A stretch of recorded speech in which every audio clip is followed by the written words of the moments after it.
Mr. Braley asked the question whether he supported his act. This bundling issue is one of the largest ones that we are dealing with down home. The question is that I'd like to ask is, because the chair lady is concerned and we all are about going forward, we know that it hasn't worked so far. Whatever you've done to deal with the anti-bundling issue hasn't really worked now. So my question is, if you support this legislation, then what particular ways do you envision undoing this issue of bundling? What specific steps are you going to take to make sure this doesn't happen in the future? Each of you, if you want to answer that. And the other question I want to ask you, because Mr. Shue came before us some time ago, to say, who is the Associate Administrator for Government Contracting, who said that his job is to contact each agency under the leadership of Mr. Preston, and to engage each agency in finding new opportunities for small business. I want to know if have you been contacted, any of your agencies, by Mr. Shue? Has he gotten this program underway to help you identify, to work with you to identify small business procurement opportunities? And has he emphasized the issue of local small business opportunities that we're emphasizing at this hearing? Well, Congressman, I'll answer that last part first. Talking to Mr. Boshiers, who's the head of our small business, yes, his staff has worked with our staffs and looking at potential opportunities. So it sounds like that's working, at least in from what Mr. Boshiers tells me. I can tell you just. What kind of schedule are you on with him to get back to him with some answers?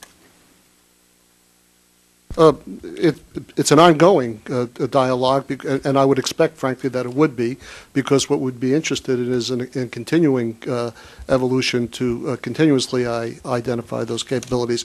I think, as I indicated in response to the earlier question, I have not read that legislation. Just picking up from the discussion, clearly it addresses bundling. I can tell you that what we do in terms of our from our contracting, from our chief procurement officer perspective, and in her dealings with all of the chief procurement officers within the department, what we do is we encourage and we highlight the need to basically eliminate the bundling of contracts where it doesn't make any sense. I'd encourage you to think hard about that. Think about some new ways to get after this issue. We're talking about going forward from what you've done in the past. Just figure out some. Have you given us any thought, Madam Secretary? I've given an enormous thought, and the first thing that I've done is every time an opportunity has come across my desk that appears to be bundling, I say no to it. I did that my second week on the job with a $200 million award that was going to go to a large business, and I said this has to be offered to our small and minority business community. Have you given particular emphasis to this and what's going on in the Yes, Gulf as a matter of region? fact, I did. And one of the things that I realize is required is our contracting officers get a little risk averse because they have to write justifications or validations because of the nuances. Is it debris removal? Is it collection? So what it occurred to me is that I, as administrator, have the ability to issue a GSA order that gives them the cover, that basically says all contracts that are performed in the region. But this is something new you've come up with on this. Yes, it is, because I realize that more needs to be done in order to empower our contracting officers to take that risk. This is a very recent action that you're taking. Yes. All right. So do you think this will cure some of the issues we're talking about here with respect to this fuzziness that may exist as to what agencies can or cannot do? I believe it will help. I intend to monitor it very closely, and since we're going to be meeting in sometime after September 30th, I imagine I will be happy to present you with any results that we've had as a result of that. But I also believe that it's really important for us to work with our contracting officers, and our chief acquisition officer is providing training for them to make sure that they feel empowered to go to the local small businesses. General? First of all, I don't believe that we've been contacted from my small business people behind me, so we need to make contact on that of your question. I guess with Mr. Shue. Yeah, Mr. Shue's job is to contact you and to try and advocate for small business to find opportunities within your agency. To my knowledge, we haven't been contacted yet. What specific steps are you taking, different from what you've taken in the past, to deal with the bundling issue? Right, it's a great question. I think the best indicator is in our advanced contract initiative, is that we have 3 task force orders that we'll have out there, and we have set 2 of those aside for small businesses.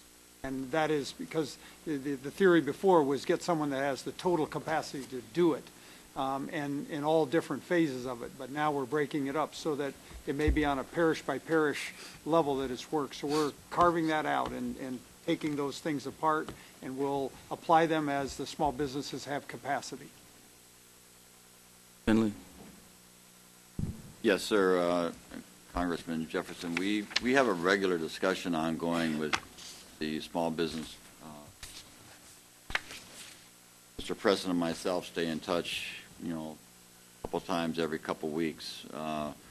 Mr. Hsu has clearly been in touch with myself. He's been in touch with Anthony Martosia, our new Director of Small Business Programs.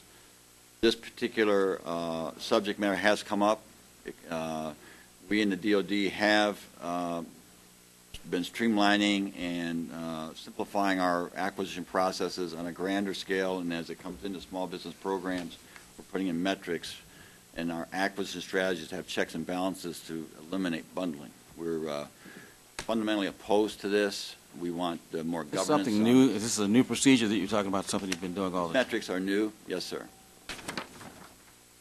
Well, I just want to say thank you for acknowledging Dr. Hsu. He is a true American success story. He was an 8A firm owner, and it's sort of a rags to riches story. And we hired him because of his tremendous passion, not only for small business, but for people in the 8A program. And he is very actively getting out there, meeting with the agencies, as is his staff. So I appreciate your acknowledging that.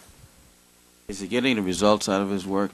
I think he is. I think, the other thing he does is he chairs the Procurement Advisory Committee, which has small business representatives from all the major agencies.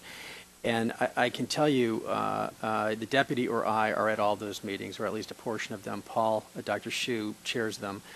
And I feel like there is the dialogue among the agencies on these issues has expanded dramatically. Have you come up with specific recommendations on the anti-bundling issue that you might pass on to the other agencies? Well, I think we're working with them on a number of those issues. I don't have anything specific here today, but what I would tell you is we work very hard to see bundled contracts in the field. Our procurement center representatives look at those. A very significant percentage of the small business contracts that go out are awarded after we file actions to have agencies relook at those procurements and redesignate them for small business. And I don't have that data here today, but I'd be happy to share it with the committee. So I believe that our interaction with the committees, with the other agencies, is a very important part of getting those contracts to small business. And much of it is in looking at potential bundling situations. Sir, I do know that Mr. Hsu has been in contact with our small business office on a regular basis. I'm not sure of the exact status of those discussions, but I do also know that Administrator Preston had a visit with our Deputy Secretary about 2.5 to 3 weeks ago. So that just reflects the level of dialogue that we have at VA with SBA.